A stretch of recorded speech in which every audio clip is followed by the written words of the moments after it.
Good morning student.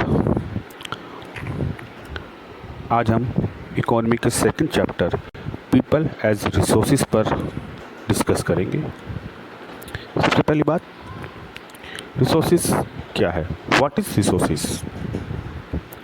जो भी चीज़ इकोनॉमी एक्टिविटी में यूज़ होती है उसे हम रिसोर्सेज कहते हैं, चाहे वो नेचुरल रिसोर्सेज हों, चाहे वो ह्यूमन मेड रिसोर्सेज हों। आज हमारा जो चैप्टर है पीपल एज रिसोर्सेज, इसके तहत मानव को या ह्यूमन बींग्स को भी रिसोर्सेज माना गया है। आप देखते हैं कोई भी इकोनॉमिक एक्टिविटी हो, चाहे वो प्राइमरी एक्टिविटी हो, चाहे वो सेकेंडरी एक्टिविटी हो, चाहे वो टर्शरी एक्टिविटी हो, इन सभी एक्टिविटी में जो भी लेबर कार्य करती है वो मानव के रूप में होती है। आज इस चैप्टर में हम ये बात करेंगे कि अगर किसी देश के जो मानवीय पूंजी है, जो पीपल हैं, अगर वो अच्छा हो तो उस देश की जो इकोनॉमी है वो कैसे डेवलप होती है, और जिस देश में मानवीय संसाधन अच्छे हालात में नहीं है तो वहाँ उन देशों की क्या स्थिति होती है। आइए हम जानते हैं। Introduction. Population of a nation can be its assets rather than liability. तो जो पॉपुलेशन है उसे देश का एसेट्स माना गया है। अगर किसी भी देश की जो पॉपुलेशन है वो स्किल होगी, स्किल मीन्स एजुकेशन में अच्छी होगी, टेक्निकल नॉलेज होगी, तो उस देश की जो इकोनॉमिक एक्टिविटी होगी वो काफ़ी अच्छी मानी जाएगी। ठीक है। जो मानवीय रिसोर्सेस है, जो ह्यूमन रिसोर्सेस है, उसे और सभी रिसोर्सेस से अच्छा माना गया है। जैसे human capital is superior to other resources like land and physical capital at is user this capital and adds value to them. ठीक है, कि जो मानवीय संसाधन हैं उसे सभी देश विकसित करने का कार्य करते हैं। जैसे आप देख रहे हैं कि इसमें जापान का एग्जाम्पल दिया गया है कि जापान ने जो अपने मानवीय संसाधन हैं, जो अपने ह्यूमन रिसोर्सेज हैं, उसको पूरी दुनिया में सबसे अच्छे तरीके से डेवलप किया है। इसीलिए जापान आज एक डेवलप कंट्री है। वही हम देखते हैं कि इंडिया भी धीरे धीरे अपने मानवीय संसाधन को विकसित करने में लगा हुआ है।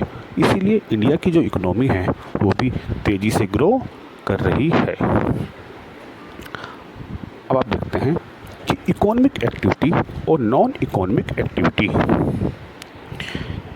देखिए, आपके कार्य करने से, जो भी मानव कार्य करता है उसे करने से अगर इकोनॉमी में कोई भी योगदान होता है तो उसे इकोनॉमिक एक्टिविटी माना जाता है। जैसे कोई भी एम्प्लॉय है वो किसी भी वर्क प्लेस पर काम करता है तो वो इकोनॉमी में योगदान दे रहा है। कोई लेबर है वो किसी बिल्डिंग का निर्माण करती है, किसी पुल का निर्माण करती है, तो उसे हम इकोनॉमिक एक्टिविटी कहते हैं। जैसे इसमें एग्जांपल दिया गया है, आप देखते हैं worker, farmer, shopkeeper, manufacturer, doctor, lawyers, taxi driver, ये सभी क्या है, इकोनॉमिक एक्टिविटी में का कार्य करते हैं। Second thing, market activity and non market activity. जो इकोनॉमिक एक्टिविटी है इसे ही हम मार्केट एक्टिविटी के नाम से जानते हैं। जो नॉन मार्केट एक्टिविटी है इसको करने से इकोनॉमी में कोई भी योगदान नहीं होता है। ठीक है, जैसे पूजा पाठ करना, हाउस कीपिंग, गरीब लोगों की मदद करना, इससे हमारी इकोनॉमी में कोई भी योगदान नहीं होता है। इसीलिए इसे हम नॉन इकोनॉमिक एक्टिविटी कहते हैं। नेक्स्ट, किसी भी इकोनॉमी में 3 मेन सेक्टर होते हैं। First primary sector, then secondary sector and territory sector. Primary sector को आप इस तरह समझ सकते हैं कि जो भी चीज़ें हमें नेचर से डायरेक्ट प्राप्त होती हैं, like water, agriculture product, land, air, ये सब चीज़ें, फिशरीज, फॉरेस्ट, ठीक है ना, ये सब चीज़ें आपकी प्राइमरी एक्टिविटी में आती हैं। देन सेकेंडरी एक्टिविटी, इसे हम मैन्युफैक्चरिंग एक्टिविटी भी कह सकते हैं, क्योंकि इस एक्टिविटी में प्राइमरी सेक्टर से जो चीज़ें मिलती हैं उनका मैन्युफैक्चर कर कर एक नया प्रोडक्ट बनाया जाता है। फॉर एग्ज़ाम्पल, वीट से ब्रेड को बनाना, वीट प्राइमरी एक्टिविटी है और ब्रेड सेकेंडरी एक्टिविटी है। ठीक है, आप देख सकते हैं कि इसमें लिखा है कि secondary sector manufacturing small and large, कि जो हमारे सेकेंडरी सेक्टर की जो हमारी इंडस्ट्री होती है वो स्मॉल स्केल पर हो सकती है और लार्ज स्केल पर भी हो सकती है। देन थर्ड, टेरिटरी सेक्टर, इसे हम सर्विस सेक्टर भी कह सकते हैं।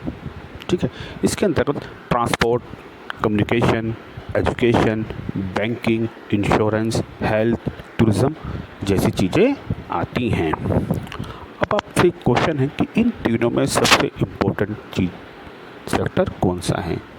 अगर देखा जाए तो किसी भी देश को डेवलप करने में ये तीनों sector most important role play करते हैं। ठीक है, अगर किसी देश में प्राइमरी सेक्टर डेवलप नहीं होगा तो वहाँ पर खाने पीने की चीज़ें कम मात्रा में उत्पन्न होंगी, जिससे वो देश भुखमरी के कगार पर पहुँच जाएगा। अगर कहीं इंडस्ट्री डेवलप नहीं होगी तो वो देश उन सामानों को जिनकी उन्हें आवश्यकता है विदेश से आयात करेगा। हम भारत को देखते हैं कि भारत में धीरे धीरे तीनों सेक्टर डेवलप हो रहे हैं। आज हमारी जो इकोनॉमी है उसमें जो सबसे अधिक योगदान है वो टेरिटरी सेक्टर का है, 50% से ज़्यादा। नेक्स्ट आप देखेंगे क्वालिटी ऑफ पॉपुलेशन। देखिए, पॉपुलेशन अगर आपकी क्वालिटी वाली होगी तभी वो आपकी इकोनॉमी में रोल प्ले कर पाएगी। क्वालिटी पॉपुलेशन के लिए सबसे जो मोस्ट इम्पोर्टेंट टूल होता है वो है एजुकेशन। आप देखते हैं कि आज जो इंडिया का लिटरेसी रेट है वो 70% से अधिक है। विश्व में जितने भी डेवलप कंट्री हैं वहाँ जो लिटरेसी रेट है वो 100% है। अभी भारत इससे पीछे है, इसीलिए भारत ने अपने लिटरेसी रेट बढ़ाने के लिए सर्व शिक्षा अभियान शुरू किया है। इस अभियान के तहत 14 वर्ष से कम आयु के बच्चों को निःशुल्क और अनिवार्य free and compulsory education provide कराई जा रही है, जिससे कि जो हमारा मानवीय संसाधन है वो विकसित हो सके। Next, health. एजुकेशन के बाद जो सेकंड मेन इम्पॉर्टेंट टूल है वो है आपका health. Health is another very important component of human resources development. अगर किसी भी देश के निवासियों का स्वास्थ्य अच्छा है तभी वे इकोनॉमी एक्टिविटी में अपना सर्वश्रेष्ठ प्रदर्शन कर सकते हैं। अगर किसी भी देश में के निवासियों का जो स्वास्थ्य है वो अच्छा नहीं होगा तो वो पूरी तरह से काम नहीं कर पाएंगे और उस देश की जो इकोनॉमी है वो सही से कार्य नहीं करेगी। Next, unemployment.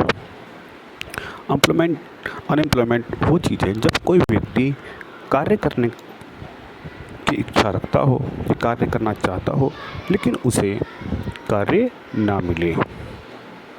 ठीक है, हमारा जो देश है उसमें हमने वर्किंग पीपल और नॉन वर्किंग पीपल के बारे में बताया गया है। जो हमारे 15 साल से कम ईयर के बच्चे होते हैं और जो 60 ईयर से अधिक के बुजुर्ग होते हैं उनको हम नॉन वर्किंग पीपल ग्रुप में शामिल करते हैं।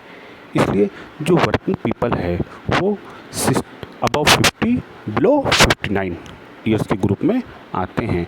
यही वर्किंग पीपल देश की इकोनॉमी में अपना योगदान देता है, क्योंकि जो 15 ईयर्स से या 15 ईयर्स से कम के बच्चे हैं उनका मेन कार्य होता है एजुकेशन की प्राप्ति करना। अब आप देखेंगे nature of unemployment in India. First, seasonal unemployment. ये जो सीजनल अनएम्प्लॉयमेंट है ये बेसिकली हमारे विलेज एरिया में देखने को मिलती है। विलेज में जब कोई क्रॉप की कटिंग होती है या किसी क्रॉप को बोया जाता है तब तो बहुत मात्रा में रोज़गार मिल जाता है, लेकिन उसके बाद रोज़गार नहीं मिल पाता। मीन्स कुछ महीने तो गाँवों में रोज़गार होता है और उसके बाद रोज़गार नहीं होता है। इसे हम क्या कहते हैं? Seasonal unemployment. Second, discuss this unemployment. ये भी हमारे रूरल एरिया में ही देखने को मिलती है।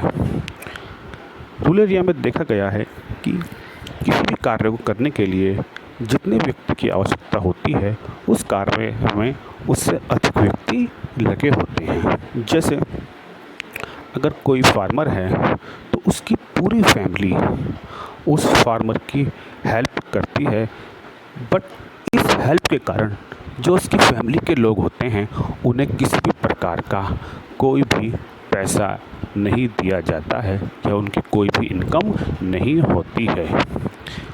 ठीक है।